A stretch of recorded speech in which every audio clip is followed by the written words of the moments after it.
In front of the nation, Melania Trump spat out the unthinkable she called Jasmine Crockett's mother worthless. The insult ignited a firestorm that erupted into a $400 million lawsuit, shaking Washington to its core. Cameras rolled, America gasped, and the world demanded answers. Would Jasmine crush Melania or collapse herself? Stay with us. This is a story worth every second of your time. The hearing room of Congress was silent, but electric, millions watching live across America. The banner read, "Standards of Speech and Responsibility of Those Who Once Carried the Nation's Symbols." This was not routine, it was a reckoning. Every eye turned to the two women at the center of the storm. Jasmine Crockett sat tall, a young congresswoman and lawyer, the daughter of a community nurse. Her hands clenched the table, her mind flashing with memories of her mother's endless shifts, her quiet sacrifices, her dignity. To Jasmine, this wasn't politics, it was blood. It was family, it was honor. Then Melania Trump entered. Dressed in a flawless designer gown, her expression cold, her movements calculated. She carried herself like royalty, convinced that the title of former First Lady was a shield no one could pierce. The tension in the chamber snapped tight, half the country ready to defend Melania, the other half burning to see Jasmine turn the tables. The duel was set. The tension inside the chamber was unbearable. Every camera zoomed in, every microphone hot. Jasmine Crockett leaned forward, her voice steady but charged. "I stand here today not just as a congresswoman, but as the daughter of a nurse who taught me dignity before anything else." Her words carried weight, rolling across the chamber like thunder. The audience leaned in, some nodding, others bristling. She had invoked the one figure Melania Trump never expected to hear: Jasmine's mother. Melania's lips curved into a cold smile.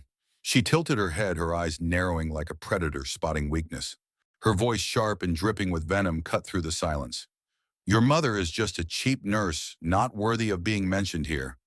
The insult cracked like a whip across the chamber. Gasps erupted instantly. A few Republican congressmen laughed, the sound jagged and cruel, echoing against the marble walls. Reporters scrambled in their seats, pens, racing cameras capturing every flicker of expression. The chamber had turned into a coliseum, and blood had just been drawn. Jasmine froze. For 3 long seconds, her eyes glistened with the sting of humiliation and rage. Her chest rose and fell as the memories surged, her mother coming home exhausted from double night shifts, still smiling as she helped her daughter with homework. Her mother's cracked hands clutching her shoulder on graduation day, whispering, "Never let them take your worth." The insult wasn't politics. It wasn't banter. It was a dagger aimed at her very foundation. The tears in her eyes hardened into fire. She rose slowly, every movement deliberate, her chair scraping against the floor like a warning. Cameras swiveled, instantly locking onto her. She gripped the microphone, her voice steady but ablaze. "You didn't just insult my mother. You insulted millions of American mothers who sacrificed in silence, who built this country without asking for applause." The words shot across the chamber like bullets. The laughter died instantly. The men who had smirked dropped their eyes. Even those loyal to Melania shifted uneasily in their seats. The nation watching at home felt the impact as if it had struck their own living rooms. Jasmine's hand moved swiftly, raising a remote. The screen behind her flickered to life. The room darkened as a video rolled, a gala in 2018, the glittering chandeliers above Melania's own voice caught on tape. She was smiling, a glass of champagne in her hand, as she sneered into the microphone. These working women, so unrefined, so lowly, nothing more than laborers pretending to matter. The audience listened in horror. The clip ended with her laughter echoing like broken glass. The silence afterward was suffocating. Every eye turned back to Melania. Her mask cracked for a split second, then she leaned back with forced calm. "It was just a joke," she said flatly, as if dismissing a stain on her dress. But her arrogance only deepened the outrage. Murmurs of disgust rippled through the press gallery. The phrase "just a joke" was already spreading like wildfire online, twisted into hashtags of fury. The image Melania had spent years curating, elegant, untouchable above reproach, was shattering under the weight of her own words. Jasmine stood unwavering, her silence, a weapon more cutting than any retort. She let the outrage swell, let the cameras capture every second of Melania's smirk. Then she delivered the strike. "My mother is not just mine. She is a symbol of millions of women across America who work, who sacrifice, who keep this country alive with their bare hands. Her voice thundered, her words heavy with truth and defiance. The chamber erupted not with laughter this time, but with gasps, murmurs, and flashes from every angle. Reporters shouted over each other. The gallery clapped before being hushed. And across the nation, millions watching the broadcast felt the balance of power tilt. What had started as a calculated insult had turned into a catastrophic misstep. Melania had aimed for humiliation, but instead she had handed Jasmine the stage, the sympathy, and the righteous fury of a nation. In that moment, everyone knew this was no longer just a hearing. It was a war, and Jasmine Crockett had just unleashed the opening strike. The chamber still quaked from the video revelation when Jasmine leaned into the microphone, her gaze sharp enough to slice steel.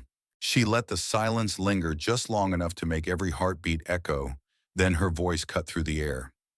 If words can reveal contempt, money can expose corruption. Let us talk about the Be Best Foundation. A murmur rose instantly. Everyone knew the program carried Melania's name. Everyone also knew whispers of scandal had trailed it, but no one was prepared for what was about to follow. Jasmine pressed a button, and the screen behind her lit up with documents. Pages scrolled line by line, donations, transfers, unexplained withdrawals. These are financial records from 2019 and 2020, she said, her tone rising. Over $1.6 million raised under the banner of Be Best has vanished without a trace. The words struck the chamber like cannon fire. Pens flew across the notebooks. Camera shutters clicked in rapid bursts, and gasps erupted from the audience. For the first time, the hearing was no longer about insult or pride. It was about cold, hard numbers. She didn't stop. Her finger hovered over the clicker, and with a snap, new slides appeared: headlines, ghost-written opinion pieces, screenshots of anonymous blogs. Jasmine's voice sharpened. This money didn't go to children. It didn't go to schools. It didn't go to families. It went into a covert media machine, a machine built to smear my family, a machine built to destroy my mother's dignity. The screen displayed the words in bold, unfit Congresswoman, raised by a nobody. Another article appeared: From Nurse to Nothing, the Crockett Myth. The room recoiled in unison, like a crowd watching a knife twist deeper. Jasmine's eyes glistened, but her voice grew stronger. They mocked her work. They erased her sacrifice. They turned her life into an insult, all bankrolled by money Americans gave in good faith. Money stolen to break women like her into silence.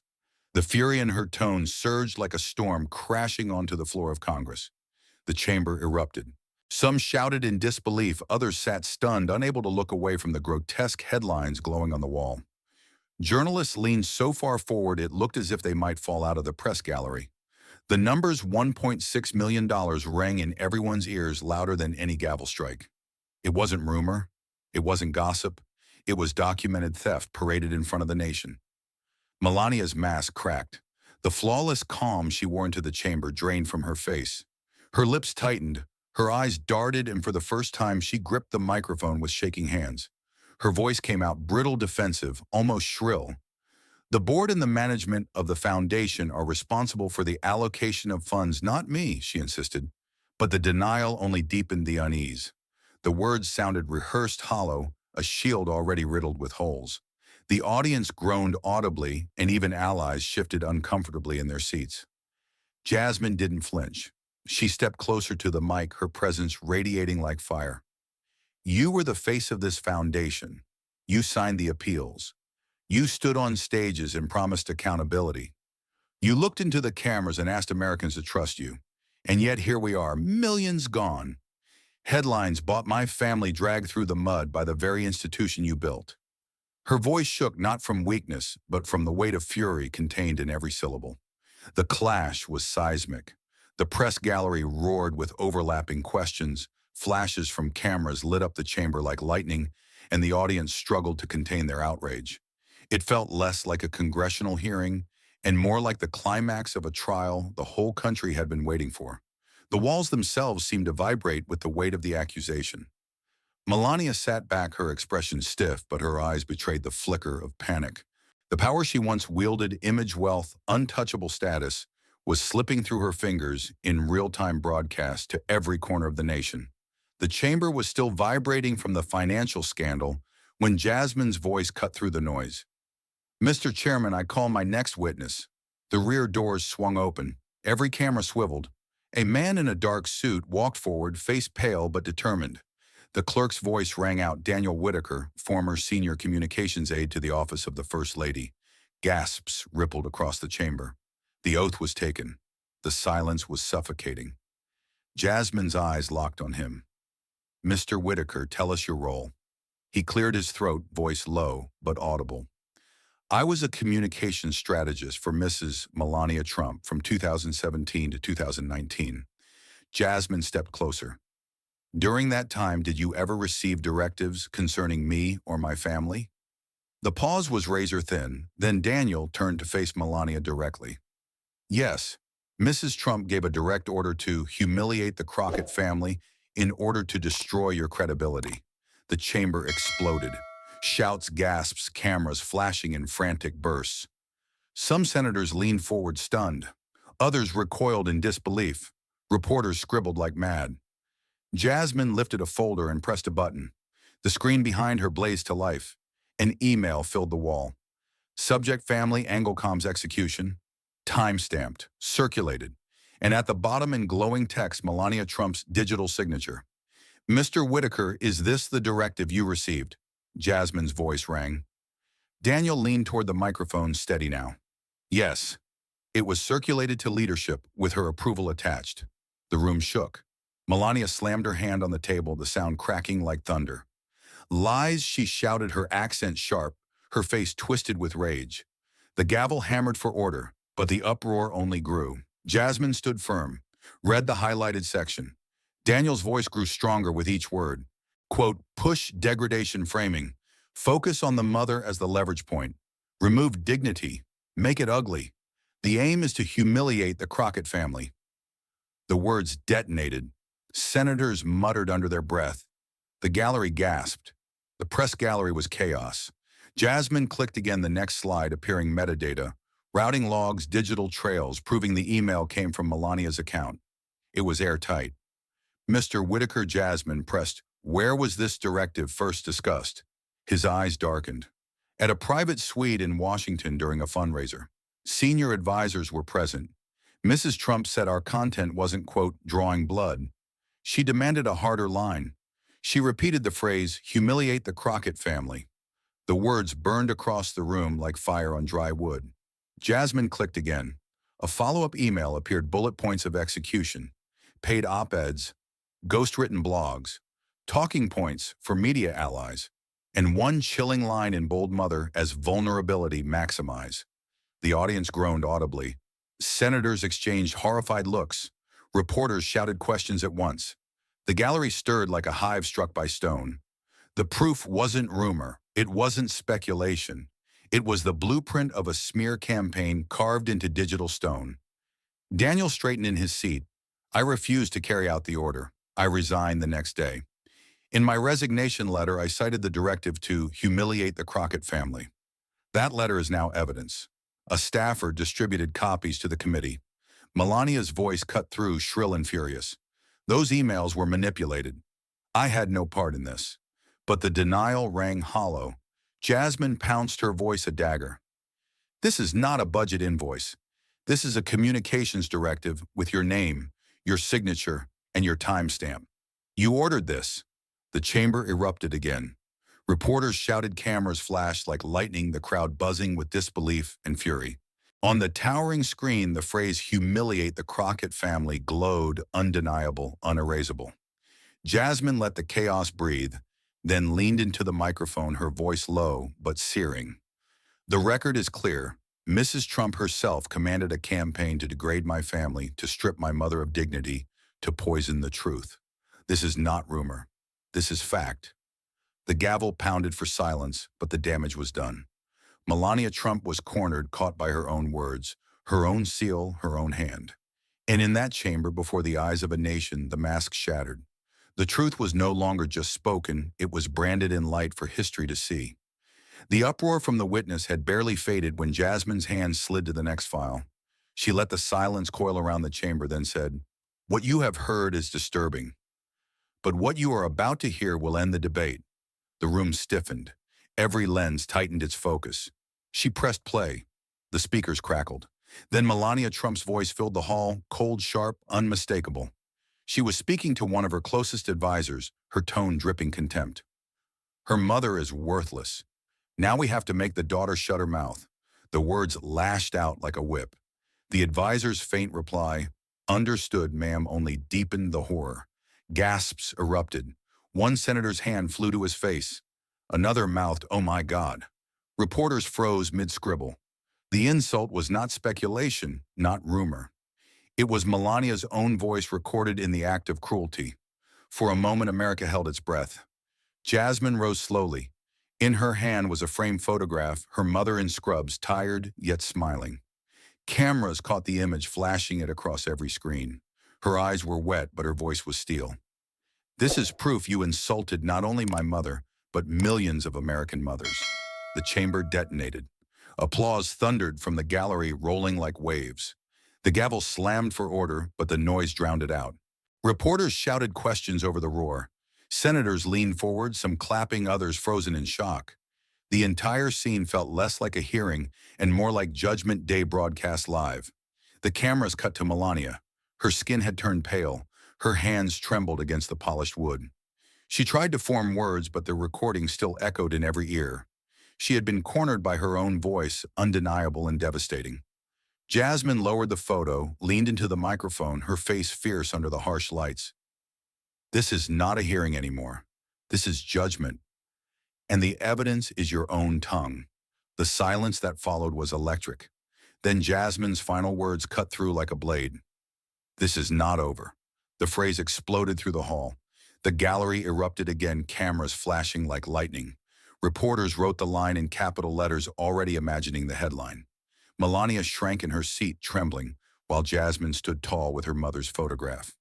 And across America, millions watching knew the battle had just begun. The recording still echoed in the nation's ears when the next morning arrived. Washington was already buzzing, the streets outside packed with cameras and satellite vans. The press swarmed as Jasmine Crockett stepped up to the podium, her mother's photograph once again tucked under her arm. The air was electric, the crowd pressing forward as though history was about to be written in front of them. The flashes were blinding, a sea of microphones pointing straight at her. Jasmine adjusted the mic, her voice steady but sharp enough to cut through the chaos. "I stand here today with one purpose," she declared. "I am officially filing a lawsuit against Melania Trump for insulting and degrading the honor of my mother. I am seeking damages of $400 million. The words dropped like bombs, reverberating through the room. Reporters gasped, hands shot up, the noise nearly deafening. Questions erupted instantly. "Congresswoman, why $400 million?" one shouted. Another yelled, "Do you have additional evidence?" Jasmine raised her hand for silence, her gaze unwavering. "The number is not about wealth. It is about accountability. When a public figure uses power to demean, there must be a price. My mother's dignity is priceless, but America needs to see that even the most powerful are not above justice." The room shook with the weight of her words, every syllable replayed live on national television. The frenzy only grew. Journalists crowded closer, voices overlapping like waves. "Is this political? Is this personal?" Jasmine's reply was immediate, her voice thunderous. "It is both. When my family's attacked, it is personal. When millions of working mothers are demeaned, it is political. This case is for them as much as it is for me." The gallery roared with applause before the aides struggled to restore order. Outside the press hall, the reaction was instant. Phones lit up with breaking news alerts. News anchors interrupted broadcasts to relay her statement. Within minutes, social media exploded. Clips of Jasmine declaring, "I am officially filing a lawsuit," went viral, replayed on millions of screens. Across platforms, hashtags surged, but none louder than the phrase carried by every headline. By midday, the story dominated the airwaves. From New York to Los Angeles, from morning talk shows to evening bulletins, the words blazed in bold. The $400 million showdown, Crockett versus Trump. Reporters described the press conference as a political earthquake, a legal thunderclap, a fight that could change the balance of power. And as Jasmine stepped away from the podium, cameras still flashing like lightning, one truth was clear. The fight had moved beyond the hearing chamber. It was now a war in the courts, in the press, and in the heart of the American people. The press conference had detonated across the nation like a bomb, and within 24 hours, the aftershocks were everywhere. Hospitals, clinics, and medical schools became unlikely front lines of support. The American Nurses Association released a statement with a single line that ricocheted across television screens. When Jasmine defends her mother, she defends us all. Soon after, the American Medical Association echoed the call, their president standing before cameras declaring every doctor and every nurse knows what it means to sacrifice in silence. We stand with Jasmine.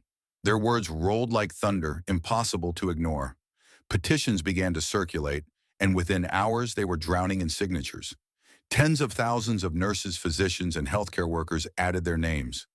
Some wrote comments that broke the internet wide open. One read, "I held a stranger's hand as she took her last breath." To hear Melania mock that work is unbearable. Another wrote, "We all see our mothers in Jasmine's fight. This is our fight too." The signatures weren't just names on paper. They were the living testimony of America's healers, unified like never before. And then came the letter that shifted the ground even further. Michelle Obama, whose voice still carried enormous moral weight, sent tremors through the political landscape with a front-page piece in the New York Times. The headline blazed across the masthead in defense of dignity. Inside, the words were crystal clear. Jasmine Crockett represents the dignity of millions of American women who work, sacrifice, and endure. When she stands for her mother, she stands for all of ours. The letter was shared on every network, read aloud on evening news, clipped and replayed across social media until it became impossible to escape. The reaction was volcanic. One network anchor said, "This isn't just support, it's a declaration of war against humiliation itself." Commentators compared Michelle Obama's letter to the kind of public interventions that shifted national debates. Talk shows dissected every sentence. Editorial boards across the country lined up to praise Jasmine's courage, framing her as a voice for the voiceless. For millions watching, the story was no longer a lawsuit, it was a movement. Meanwhile, the silence from Melania's camp grew deafening. Once flourishing alliances began to fray in public view. Republican senators who had laughed during the hearing now avoided questions in the halls of Congress. One aide caught on a hot mic muttered, "She's radioactive now." The phrase hit the airwaves and spread like wildfire. Strategists whispered that Melania had become untouchable, a liability no one wanted to defend. News crews captured the unraveling in real time. A conservative governor who once praised Melania was asked if he still supported her. His reply was curt, "I'm focused on state business." Another ally simply walked away from the microphones, refusing to answer at all. The message was unmistakable. The wall around her was collapsing. Those who once clung to her influence were now running for cover. Everywhere Jasmine went, the wave of support followed. Outside her office, crowds of nurses stood in uniform holding signs that read, "We are all her mother." Doctors in lab coats joined them, chanting her name. Their voices merged into a chorus that echoed down the streets of Washington. For every insult Melania had thrown, Jasmine now had an army standing in defiance. Commentators summed it up with brutal clarity. One headline read, "Crockett rises, Melania falls." Another thundered, "The $400 million case becomes a national reckoning." The transformation was undeniable. Jasmine was no longer just a congresswoman defending her mother. She was a symbol of resistance against arrogance and cruelty. And as the nation watched the dominoes fall, one image replayed endlessly, Melania Trump pale and trembling, at the hearing, her words replayed beside the roar of support for Jasmine. The contrast was brutal, the narrative unstoppable. America had chosen its side, and Melania was left standing alone in the ruins of her own making. The storm of public outrage had already primed the nation, but nothing compared to the charged air of the federal courthouse. Security was tight, the hallways packed with cameras, reporters screaming questions as jurors filed past. Inside, the room was silent, every seat filled. Jasmine Crockett entered first, her chin high, the photo of her mother tucked in her binder like a shield. Across the aisle, Melania Trump appeared with her lawyers wrapped in expensive elegance, but her eyes betrayed unease. When the clerk called the case and the judge stepped in, the entire room rose. Then, like a drum beat, the words fell. United States District Court Crockett versus Trump. The plaintiff's attorney took the lectern. His tone was measured, but the fire underneath was unmistakable. This case is about power twisted into cruelty. It is about words, money, and orders issued to strip one family of dignity. He gestured toward the jury box. You will see a sequence 4, exhibits each reinforcing the next. By the time we finish, the truth will be undeniable. The jurors leaned forward, some already gripping their notepads. Across the room, Melania's lawyers whispered urgently, but the judge cut them off. Counsel, you will have your turn. Exhibit A blazed onto the monitors, the 2018 gala video. The glittering ballroom appeared, champagne flutes, raised chandeliers glowing. Then Melania's voice rang out, mocking women who worked long hours, dismissing them as unrefined, lowly laborers. The laughter that followed sounded hollow under courtroom lights. A ripple of shock moved across the jury box. Defense counsel jumped up, objection context, but the judge snapped, overruled. The jury will consider what they heard. The video froze on Melania's smiling face, and the silence that followed was suffocating. Exhibit B struck harder. A forensic accountant took the stand, walking the jury through spreadsheets projected line by line. Donations in green, transfers in red, arrows pointing to shadow vendors. Between 2019 and 2020, over $1.6 million raised under the banner of Be Best vanished into contracts for media buys and sponsored placements, the witness said. Then he highlighted headlines on the screen: Unfit Congresswoman raised by a nobody, and From Nurse to Nothing, the Crockett Myth.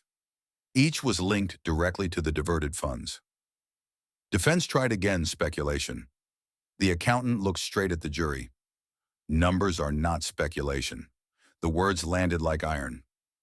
Exhibit C shattered the last defense. Daniel Whitaker, the former communications aide, walked to the stand, shoulders tight but voice steady. The screen behind him filled with an email thread. Subject: family angle comms execution. The highlighted text glowed. Push degradation framing. Focus on the mother as the leverage point. Remove dignity. Make it ugly. The aim is to humiliate the Crockett family. At the bottom was the unmistakable seal, Melania Trump. The jury gasped as Daniel read the line aloud. Melania slammed her hand on the table, shouting, "Those emails were manipulated. I had no part in this." The judge's gavel cracked. Mrs. Trump, silence. Only counsel may speak.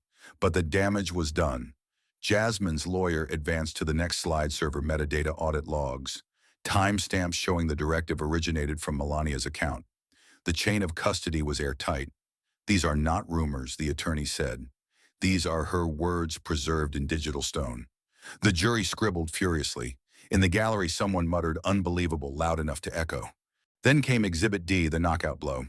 The courtroom dimmed as the speakers came alive. A faint hiss, then Melania's voice, sharp and merciless, speaking to a senior advisor. "Her mother is worthless. Now we have to make the daughter shut her mouth." The advisor's reply, "Understood, ma'am," landed like the final nail. The room erupted in gasps. A juror's hand trembled against his notepad. Another covered her mouth. The cruelty was naked, undeniable, and it was her voice. The judge let the silence drag until it ached. Then plaintiff's counsel spoke, quiet but devastating. "You have heard it yourself. This is not political disagreement. This is a calculated campaign to strip a family of its dignity." He pointed to the rolling cart stacked with binders labeled A, B, C, D. "You have seen the words, the money, the directives, and the voice that ties them all together." His eyes swept the jury box. "Justice is not abstract here. Justice has a name, a signature, and a sound."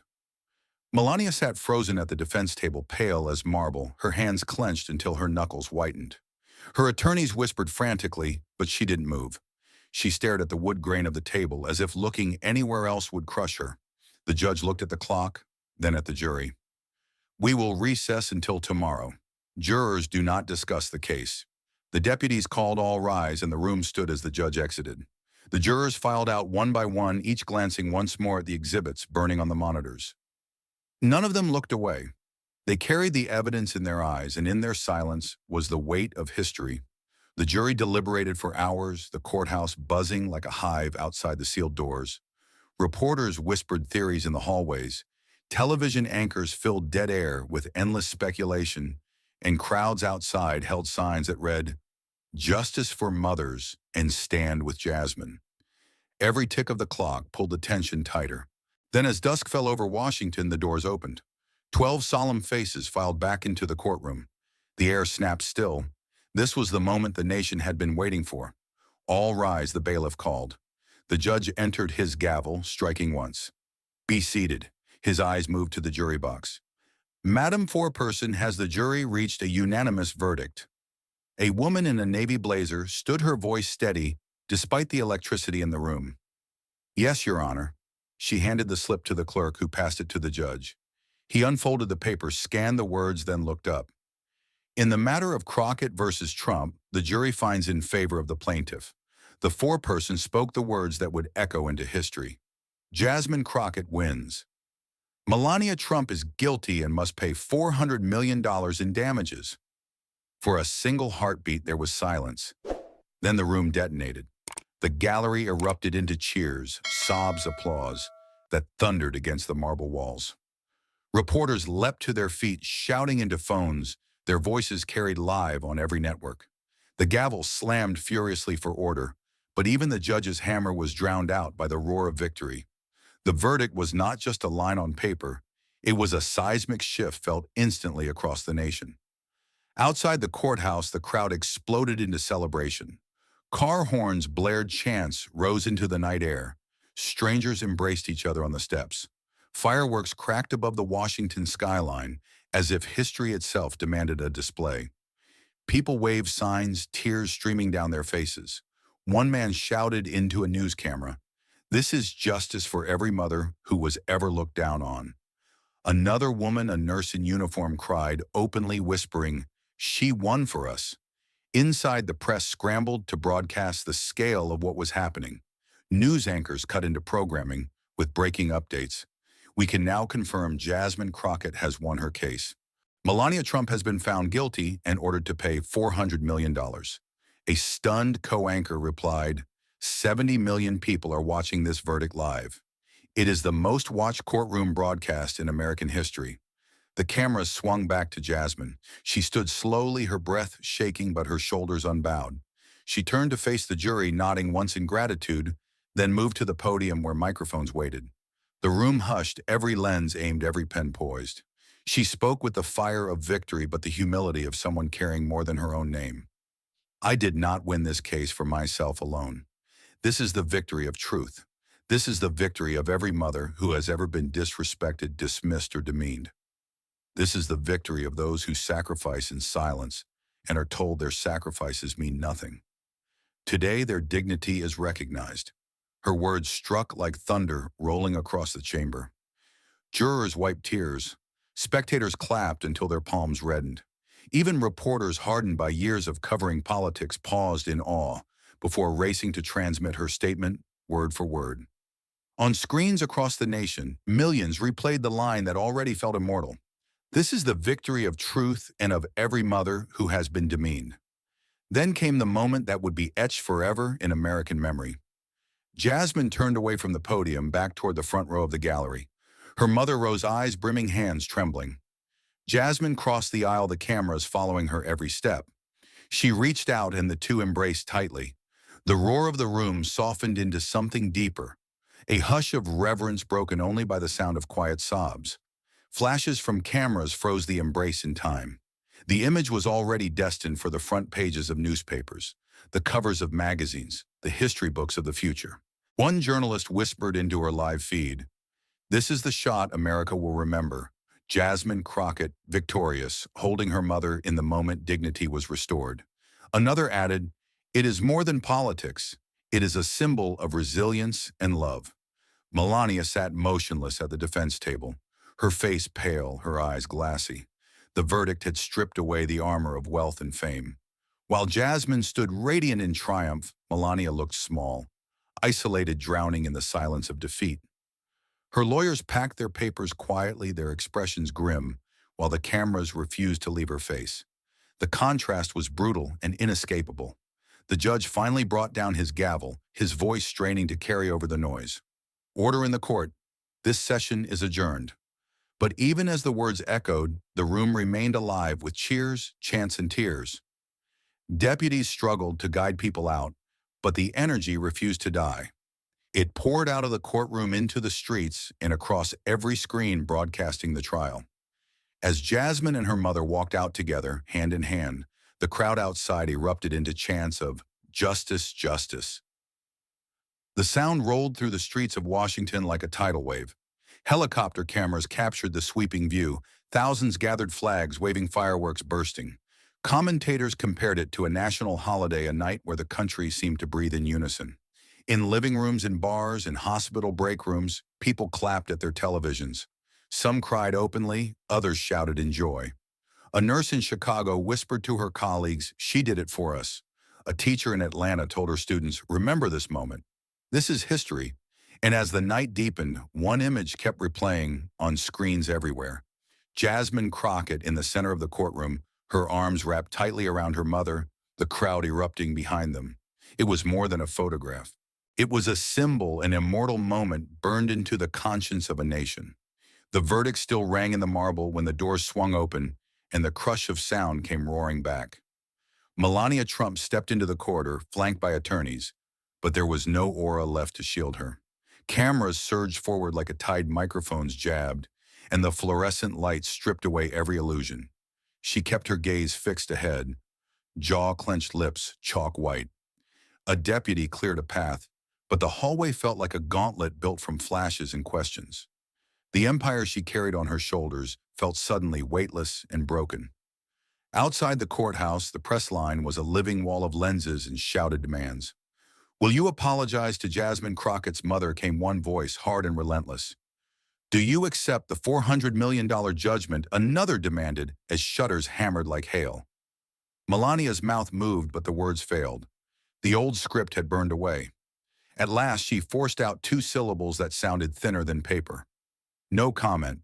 The phrase died on contact with the air. Her motorcade waited at the curb, but the distance felt endless under 1,000 eyes. A longtime donor turned away when she reached for a hand, pretending not to see her. An aide who used to hover at her elbow stared at his phone and stepped back. The publicist's voice crackled in her earpiece, brittle and panicked. "We need a statement now." Another whisper overrode it. "There is no statement that fixes this." The little circle that once swore loyalty had begun to unspool. News tickers rolled in red banners and networks cut to commercial only to sprint back with breaking plastered across the screen. Bookers who had begged for her presence now sent polite declines. A museum canceled a gala appearance with a single sentence, "We must prioritize dignity." A fashion house issued a two-line notice ending a collaboration, then removed her images overnight. The phones that used to flood with invitations fell silent, one contact at a time, until silence felt like an accusation. She reached the base of the courthouse steps and hesitated, the crowd surging and receding around her like a living sea. Someone shouted, "Say you're sorry," and it pierced more sharply than the verdict itself. The wind lifted a strand of hair across her face. Her hands shook when she tucked it back. Up close, the makeup that once photographed like porcelain showed the shine of fear. "I need silence," she whispered, and it was unclear whether she meant the reporters or the voice in her own head. The words vanished in the storm. At the SUV door, she turned just once, as if searching the crowd for an old ally or a lifeline. None came. A woman in hospital scrubs stood behind the barricade, eyes wet but steady. "We believed in you," the woman said, not shouting, not cruel, just finished. Melania flinched as if struck. She ducked into the car, the door thumped shut, and the tinted glass turned the world into a smear. Somewhere in the distance, a bottle rocket cracked like a tiny mocking firework. The SUV pulled away and the motorcade melted into traffic, indistinguishable from the city's endless flow. Across the skyline, screens replayed her exit on loop, each angle harsher than the last. A host spoke with a solemn finality. "This is not a stumble. This is a collapse." A rival strategist said, "There are defeats you come back from, and defeats that define you. This is the latter." The cameras kept rolling because endings are part of the story too. Inside a quiet conference room miles away, her team attempted a triage that no longer existed. "We can fight the narrative," one insisted, already drafting lines that would never be heard. "We can blame the staff," another offered, eyes hollow. Melania sat perfectly still, as if the wrong movement would shatter what remained. It was only words she said softly to the air, and the silence in response told her everything. Words had carried her image for years. Words had also destroyed it. In the hours that followed, her social feeds emptied by Degree's comments, turning from fury to absence. A former senator posted, then deleted a message of support. An old friend texted a single sentence, lay low for a while, and then went dark. The glass tower she once occupied in public life now felt like a deserted lobby at midnight. The elevator dinged, the doors opened to nothing, and the mirror on the back wall returned a stranger's face. But where one story ended, another rose to claim the year. In the cool blue of a midtown newsroom, an editorial board gathered around a long table stacked with proofs and metrics. We recognize the person who most shaped the year, the editor-in-chief said, tapping a finger on the short list. This isn't about agreement. It's about impact, consequence, and courage when the cost is real. Pages shuffled and the room quieted, the decision already moving from debate to certainty. A final nod traveled the table like a spark in dry grass. The vote was swift and it was unanimous. The call reached Jasmine Crockett just after sunrise, the city still yawning awake. This is time, the voice said, crisp and warm, carrying history in its timbre. We would like to name you Person of the Year. Jasmine sank into a kitchen chair, one hand covering her mouth, the other braced on the table. For a second, she could only hear the sound of her own breath. Then she gathered herself and answered exactly as she had promised the country she would. I accept, she said, but I accept on behalf of those who work in silence. The cover shoot was set for the courthouse steps at golden hour, the light that makes stone look like fire. A wind off the river lifted the edge of her navy coat as the crew placed the frame for the shot. Eyes here, the photographer called, voice bright, with that mix of craft and adrenaline. Chin up, hold it good. One more. Jasmine had brought the photo of her mother, but at the last second she set it gently beside the lens. I'll carry her another way, she said. The photographer nodded and kept shooting. Back in the newsroom, the cover line was argued, trimmed, and sharpened until it cut. Dignity on the record sat on the screen for a long moment before someone tried the cost of courage. In the end, the line they chose was the simplest and truest. She stood. Below it, in small type, the deck read, Jasmine Crockett, Person of the Year. The editor signed off, the art director exhaled, and the file moved to printing with a hum that sounded like a verdict of its own.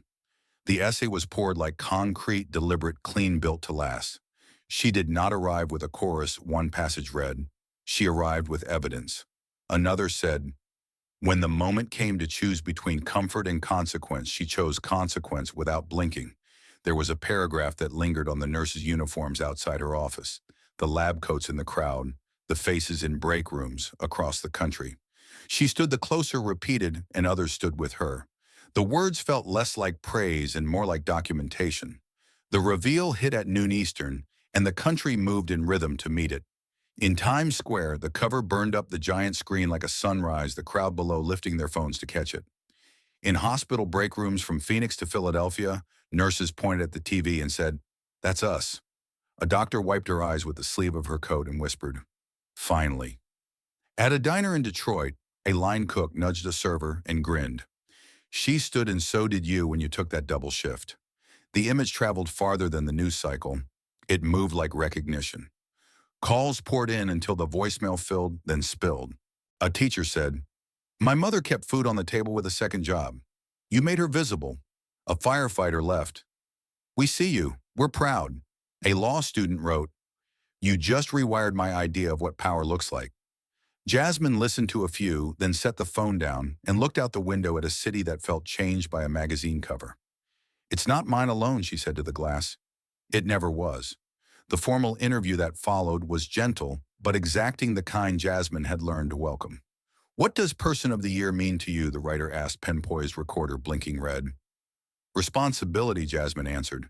It means I will be measured by whether I keep standing when standing gets harder.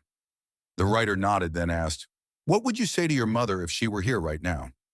Jasmine smiled and didn't blink. I would say we carried each other.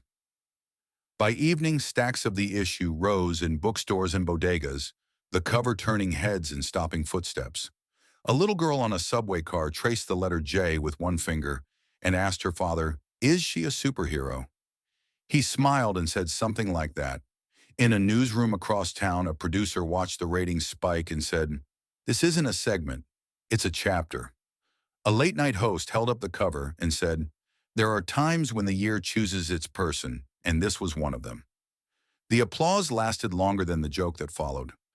At home, the apartment was quiet when Jasmine finally set the magazine on the table.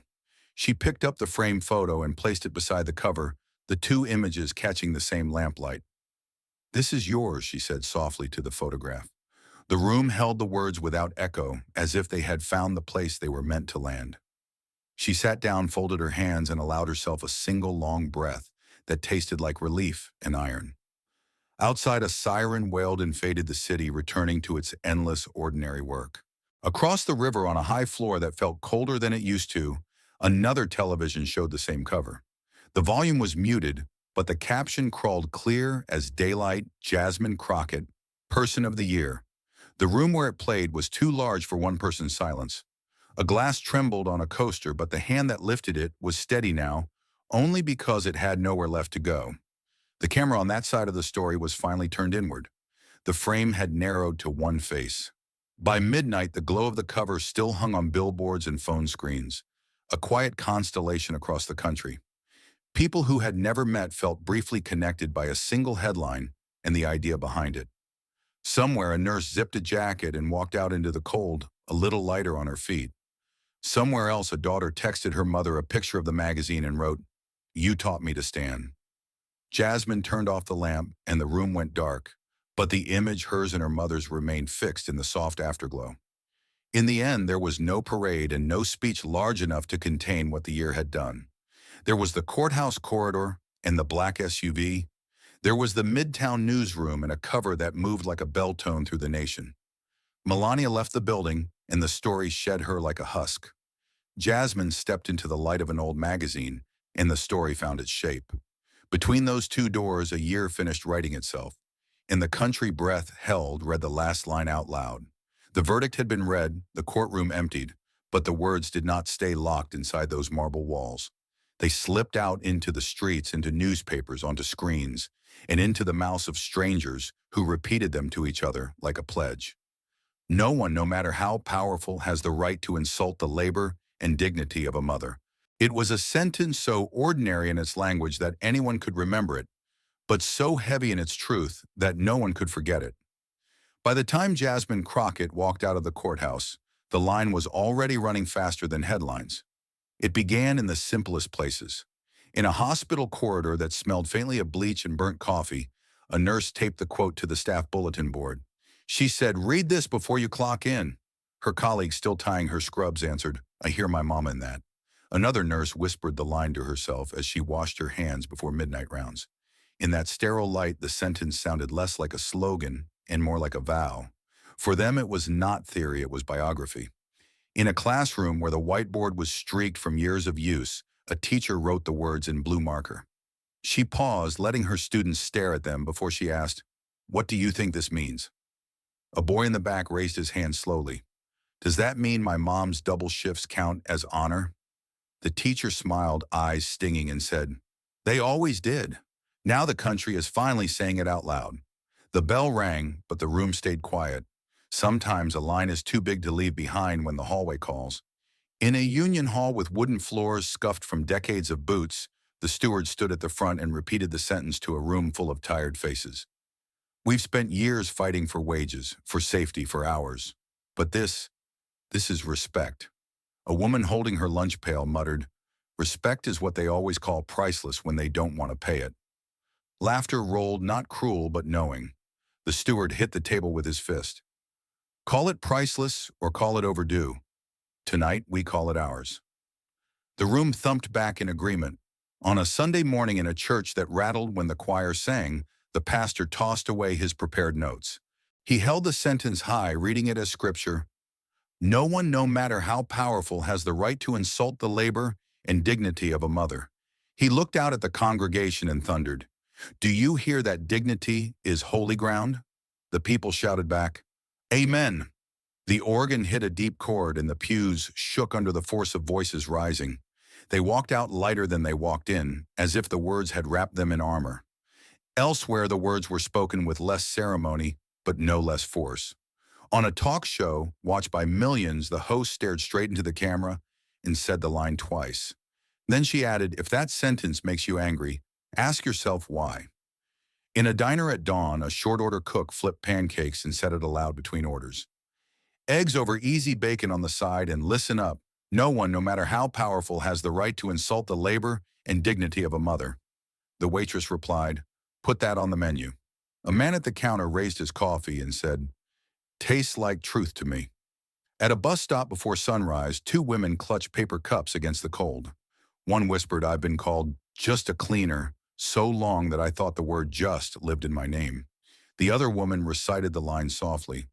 "No one, no matter how powerful, has the right to insult the labor and dignity of a mother." For a moment, the bus stop felt like a pulpit, and the foggy street their sanctuary. When the bus hissed to a stop, they climbed aboard carrying warmth in their chests that the coffee couldn't provide. In a corporate boardroom lined with glass and steel, an executive repeated the line after reading it in a morning brief. He said, "If we can't run a business while respecting the people who hold us up, we don't deserve to run one." A colleague tried to pivot to numbers, but he cut him off. "We'll talk revenue later. Right now we talk values." The silence that followed wasn't awkward. It was respect disguised as caution.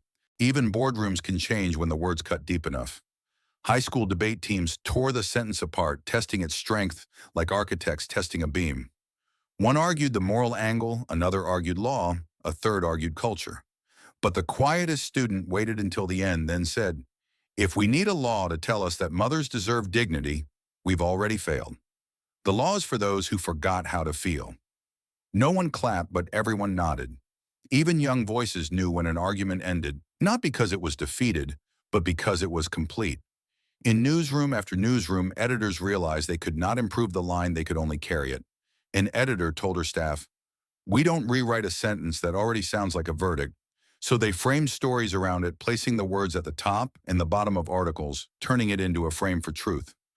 Letters to the editor poured in, handwritten and typed, all quoting the line as if it were already history. Some truths arrive finished. All you can do is print them. The lines slipped into locker rooms and precincts, into firehouses and classrooms. A firefighter taped it inside his helmet and said, "For my mother who worked 2 jobs." A police sergeant typed it into a memo on community respect. A teacher scrawled it across a chalkboard where students whispered it like a spell. In every corner, people didn't just read it, they lived with it. The words became less of a slogan and more of a standard. Outside the courthouse where the story began, a woman in scrubs told a local reporter, "I heard that line and decided I won't apologize anymore for being tired." Her daughter held her hand and asked, "What does it mean?" The woman knelt down and answered, "It means nobody gets to tell us we don't matter." The little girl nodded as if she'd always known.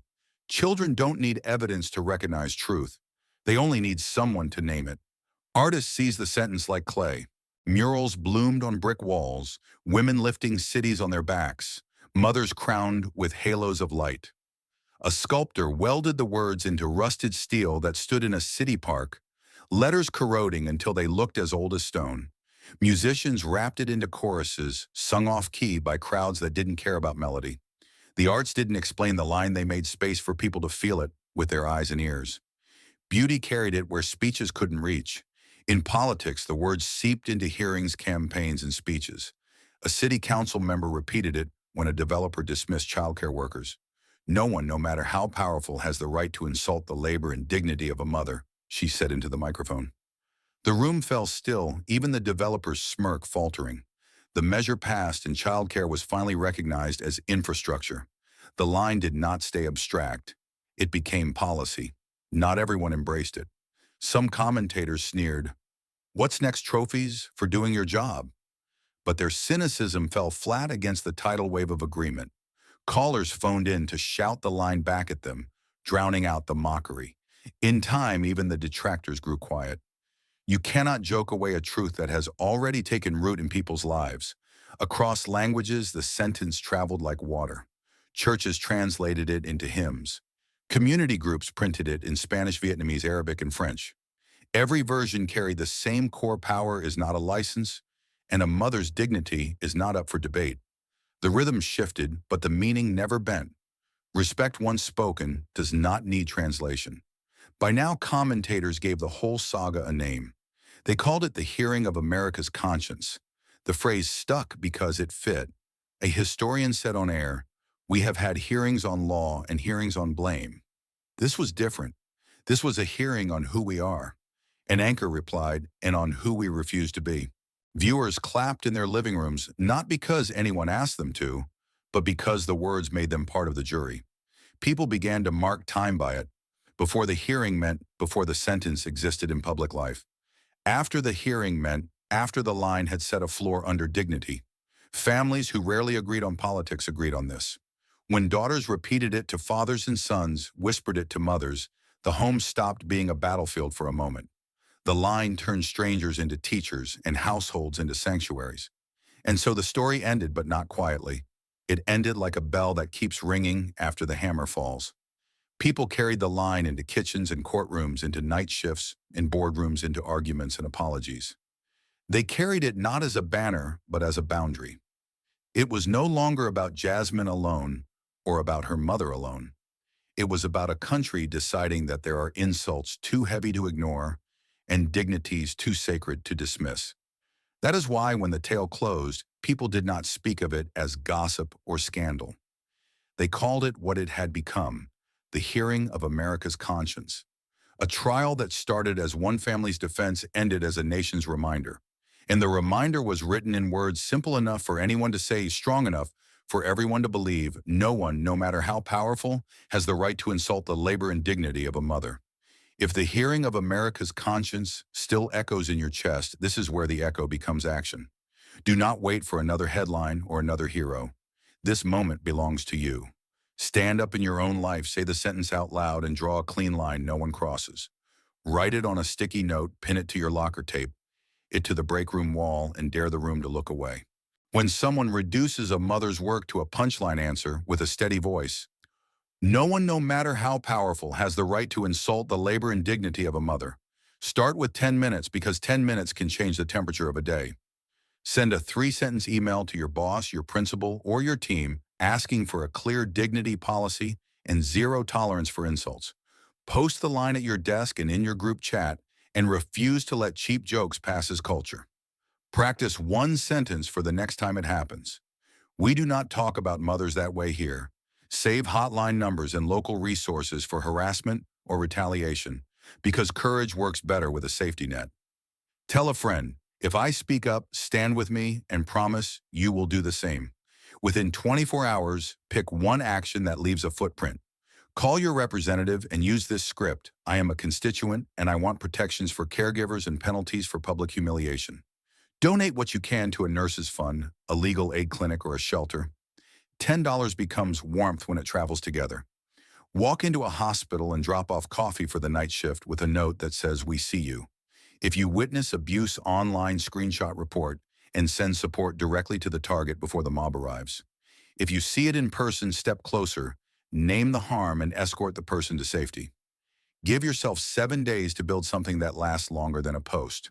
Host a kitchen table circle and invite 3 people to watch the highlights, read the sentence aloud, and decide what your street needs next. Propose a city or school resolution that prints the line on public-facing spaces and trains staff to intervene with respect. Ask your union to bargain for explicit protections for caregivers, because dignity belongs in contracts, not just slogans. Bring the policy to your HR meeting and do not leave without a date on the calendar. If someone tries to slow walk, you answer with Jasmine's promise. This is not over. Turn a moment into a movement by making it measurable. Track commitments, follow up in writing, and publish results in your neighborhood newsletter so progress cannot hide. Volunteer an hour a week where dignity is at stake. Court accompaniment, hotline, shifts, childcare at community forums. Vote like the sentence is on the ballot, because it is, and help 3 neighbors reach the polls with you. Protect the people who speak first, surround the people who are targeted, and form a human wall when a mother is mocked. Say the line, stand the line, and live the line until the hearing of America's conscience is not a story you watch, but a standard you keep. Thank you for watching until this moment and for standing with us on this journey for justice. Your support means everything. Like, subscribe, and turn on notifications so you never miss what's next. And we'd love to hear your thoughts. Leave a comment below and let us know what moved you most in this story. Together, our voices make a difference.